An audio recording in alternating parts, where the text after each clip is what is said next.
সেই গাইছ স্বাগতম টু ডিব্লগ স্পটিং অন্য এটা ব্লগৰ সৈতে আপোনালোকৰ মাজত আৰু এটা নতুনকৈ সাইট ৰেডি হৈছে সাইটটো ৰেডি হৈছে ৰঙিয়াত মানে মোৰ লগৰ বুলিও ক'ব পাৰো বা ভাল বন্ধু বুলিও ক'ব পাৰো সানি গোল্ডেন অসমৰ মানে জনপ্ৰিয় ইউটিউবাৰ প্লাস বহুত 2016 পৰা ভিডিঅ' বনাই আছে সবে চিনি পায়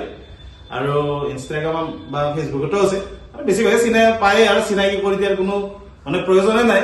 তো তেওঁৰ ঘৰতে বনাই আছো কিছুমান কাম এটা টিভি ইউনিট পাকঘৰটো বনাই ললো এটা ৱাৰ্ড্ৰব আছে ফাৰ্স্ট কিচেনটো বনাই ললো আৰু কিচেনটো চাও বলো আৰু সানি ভাইৰ লগত কথা পাতো ধুনীয়াকে এটা ৰয়েল লুক এটা দিবৰ কাৰণে চেষ্টা কৰিছো ওপৰত প্ৰফাইল লাইট লগাইছো ইটো ব্লেকত দিছো তলত দিছো সেম যেনেকে দিম এনেকে আৰু নৰ্মেল কেইটামান বাস্কেট ইউজ কৰিছো কাৰণ সানি ভাই কৈছিল মোক নৰ্মেল বস্তুবোৰ ভাল লাগে আৰু মই সদায় ইউজ কৰিম যিহেতু কোণাটো এনেকে ৰাখিছো সিলিণ্ডাৰটো অলপ ডাঙৰকৈ ৰাখিছো যিহেতু নিমিলে আৰু ইফালে বিপিঅটো ইফালে দি দিছো আৰু ওপৰতো এনেকুৱা চিমনিৰ ওচৰত এইবাৰ কাভাৰ চাভাৰ কৰা নাই আৰু এইফালে এনেকে প্ৰফাইল লাইট লগাই দিছো গ্লাছৰ চেল্ফ দি দিছো ইয়াতে গ্লাছ দি দিছো আৰু কোণাটো মজাকে এটা বস্তু বনাই দিছো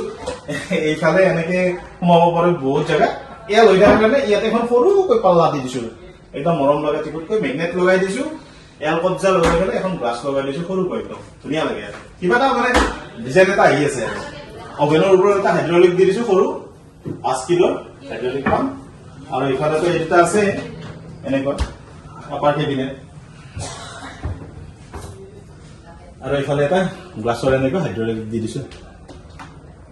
তো এইটোৱে পাকঘৰ সানি ভাই কৈ আছিল আৰু বনাই দিলো বেছি মানে একো ইয়াতে কৰা নাই বা বেছি দিও নাই তো তেখেতৰো ভাল লাগিছে আৰু প্লাস মোৰো ভাল লাগিছে কামটো কৰি আৰু যিখিনি বস্তু ইউজ কৰিছো হোমকেয়াৰো ইউজ কৰি আছো প্লাস মাইকা চাইকাবোৰ গোটেইখিনি মানে high glossy plus waterproof ply use কৰিছো এইখিনি তো প্ৰথমতে নমস্কাৰ চিনাকি কৰি দিয়াৰ প্ৰয়োজন নাই আছে বহুতে চিনি নাপায় চবে চিনি পায় সানি গোল্ডেন অসমৰ জনপ্ৰিয় ইউটিউবাৰ তো মোক ক'লে যে মোৰ এটা পাকঘৰ বনাবৰ ইচ্ছা বা টিভি ইউনিট এটা বনাবৰ ইচ্ছা মই এদিন ক'লে আৰু মই বোলো হ'ব মই বনাই দিওঁ কি আছে আৰু কেনেকুৱা লাগিছে প্ৰথমতে সেইটো সুধিছো যে মডুলাৰ কিচেন বুলি ক'লে মানে যি এটা লুক আছে ৰিয়েলিটি আজি মই গম পালো তাৰমানে মোৰ তাতে আৰু শুনি আছিলো বা দেখিছিলো বিভিন্ন ধৰণৰ ভিডিঅ' বা কিবা মডুলাৰ কিচেনৰ কিন্তু যদি বস্তুবিলাক যে মানে ৰয়েল লুক এটা দিয়ে মানে এনেকুৱা লাগে যেনে বিল্ডিং ঘৰ এটাৰ ভিতৰত এনেকুৱা বনাইছে মই নিজে গম পাইছো আৰু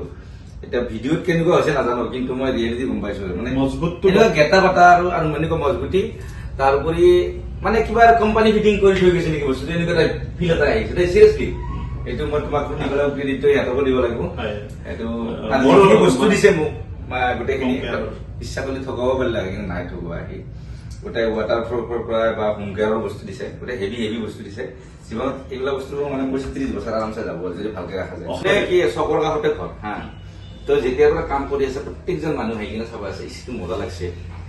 প্ৰত্যেকটা মানুহ এইটোৱে মই মানে পাইছো আৰু কমেণ্ট বঢ়িয়া লাগিছে আমিও বনাম সেনেকা কিমান লৈছে কি লৈছে সেইটো কথাই সুধি থাকে এতিয়া যি থাকে কিমান লৈছে কি লৈছে সেইটো আৰু মই নাজানিম সেইটো এওঁ ভালদৰে জানিব কাৰণ কিচেনৰ চাইজ চাই কেনে মানে বনাব লাগিব মানে 1% যি কৈ গৈছো তাতে দিছো গোটেইখিনি বস্তু দিছিলে যিখিনি সুধিছো তাক সানি ভাইটো বহুত কম থাকে ঘৰত কিন্তু মই মাজে মাজে কিবা কিবি বস্তু কৰি দিব পাৰিলো বা টিভি ইউনিটটো এতিয়া আৰম্ভ কৰি আছো প্ৰথম টিভি মানে মোক কৈছিলে মানে মই আগতে মোৰ তাৰমানে টিভি ইউনিট এটা বনাব আছে টিভি যে এনেকে ডাঙৰ লগাই কেনে যে ইউনিট এটা বনাই তো মোৰ বনাবৰ ইচ্ছা আছে তাৰপিছত মই ভাবিলো আগতে কিচেনটো বনালো চাই লওঁ কামৰ ফিনিচিং কিন্তু কামৰ ফিনিচিং কিন্তু একদম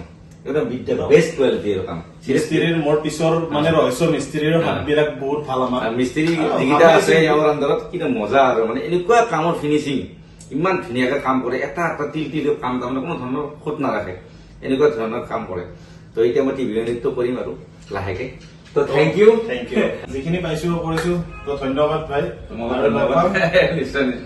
তো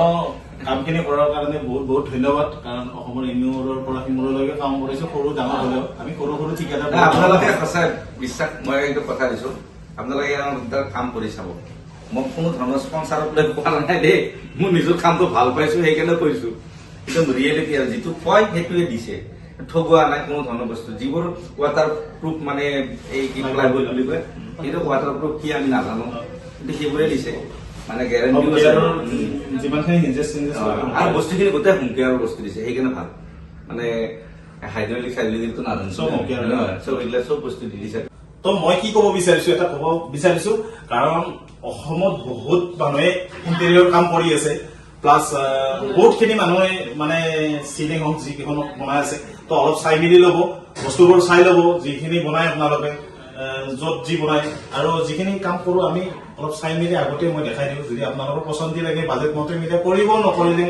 নাই আৰু মানে যিখিনি বাজেট হয় মই আগতে কৈ দিওঁ যে ইমানখিনি হৈ যাব আৰু আমি কাম কৰাৰ পদ্ধতিটো বেলেগ আৰু মজবুতটো বেলেগ কাৰণ আগতে যিবিলাক হিঞ্জেছ ইউজ কৰিছিলো ক'ৰবাত যদি বেয়া হয় এইটো বেলেগ কথা আজিকালি হোম কেয়াৰে মানে 3 বছৰৰ ৱাৰেণ্টি দিয়ে বাস্কেট আৰু হিঞ্জেছৰ ওপৰত তো হোম কেয়াৰৰ পৰাই চবখিনি বস্তু লওঁ আমি আপোনালোকৰ যদি লগাই এনেকুৱাকৈ ফোন কৰিব আৰু বিশেষ একো নকওঁ তো এনেকুৱা যদি আপোনালোককো পাকঘৰ লাগে বা ৱাৰ্ড্ৰপ লাগে যিকোনো কামৰ কাৰণে লাগে